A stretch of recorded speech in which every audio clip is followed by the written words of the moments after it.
Começa agora. Diário Econômico PicPay.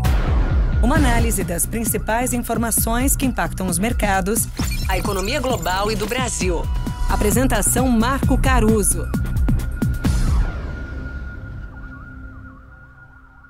Maio ficou para trás, só que já deixa saudades, porque pelo menos lá fora a gente viu um viés dos mercados positivos, né? Da renda fixa até a renda variável, passando pelo dólar fraco e também pela maioria das commodities que valorizaram no mês. Mas já deu para sentir também uma certa deterioração nesse otimismo nos últimos dias.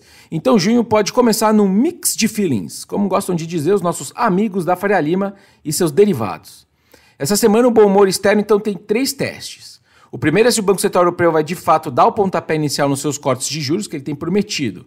Hoje a redução de 25 pontos base está amplamente esperada e os mercados estão quase que totalmente precificados para isso. Vai importar então mais a orientação deles sobre o caminho a se seguir depois.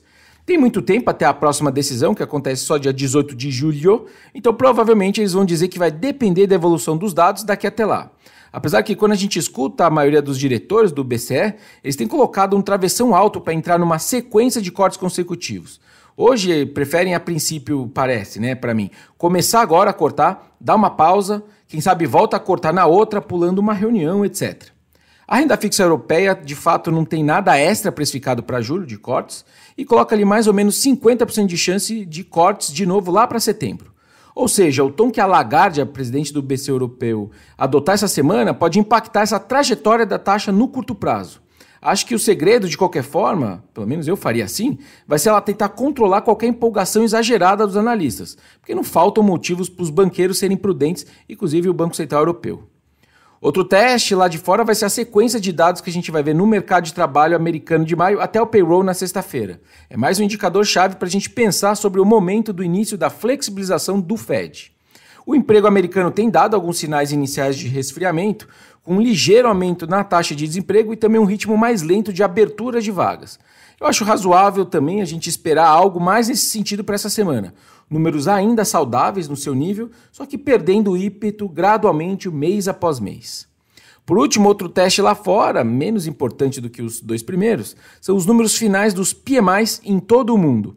As histórias de maio sobre os PMIs têm sido ali mais no sentido de as condições da manufatura da indústria melhorando, com serviços desacelerando em algumas regiões, especialmente ali Reino Unido e França. Então a gente está vendo um mundo que ainda é bom, né, tem um momentum positivo para a atividade, mas com uma certa mudança nessa dinâmica setorial. Um pouquinho melhor para a indústria, um pouquinho pior para serviços. No Brasil, a agenda está se concentrando ali mais na atividade econômica. A gente fecha o PIB do primeiro TRI amanhã, de manhã, e já dá início aos indicadores do IBGE de atividade do segundo trimestre com a indústria na quarta-feira. Para o PIB, a gente aqui estima um crescimento de 2,1% em relação ao mesmo período do ano passado, o que corresponderia ali a um avanço de 0,6% sobre o quarto trimestre de 2023. Se vier por aí, o país então interromperia essa tendência de estagnação do PIB que a gente viu na segunda metade do ano passado. A atividade então largou bem esse ano e a indústria de largada também vai bem nesse segundo TRI, com a produção industrial subindo 0,5% contra março nas nossas estimativas. Isso, aliás, dá uma taxa de mais ou menos 10% contra abril de 2023. Eu fui até checar com o Igor, que trabalha aqui comigo, se tinha um fat finger nessa projeção dele, mas recebi dele a famosa resposta, confia.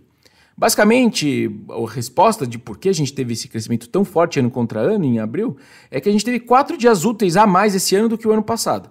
E isso, então, vai ter um efeito positivo em todos os números de atividade de abril, por motivos óbvios. Mais dias úteis é mais gente trabalhando. Para terminar, Brasília pode ser destaque também com o que pode ser o início ali de uma reestruturação na articulação do Executivo no Legislativo. O governo sofreu uma sequência importante de derrotas no Congresso esses dias, que somadas aí com as novas quedas na aprovação do presidente, empurram ele a tentar retomar as rédeas da articulação. E aí já nessa semana ele deve retomar as reuniões semanais que ele faz com seus articuladores. O núcleo então de coordenação política vai ser recriado e vai ser liderado diretamente pelo presidente Lula. Enquanto isso, a Fazenda e a Casa Civil ainda não sabem como compensar a desoneração da folha de pagamentos para esse ano. Saíram fontes esses dias falando em restringir o uso do chamado crédito presumido do PIS/COFINS, que é tipo um benefício fiscal que pode ser deduzido do imposto a pagar e que não foram negadas pela Fazenda, então deve vir por aí. Dizem que não está direcionado para nenhum setor específico da economia, Mas para surtir algum efeito, obviamente, na arrecadação, deveria pegar nas grandes empresas que são as maiores beneficiárias ali desse tipo de crédito. Bom dia, bons negócios e sorte sempre. Você ouviu? Diário Econômico PicPay. Uma análise das principais informações que impactam os mercados, A economia global e do Brasil. de segunda a sexta, às 6 da manhã, no Spotify e YouTube.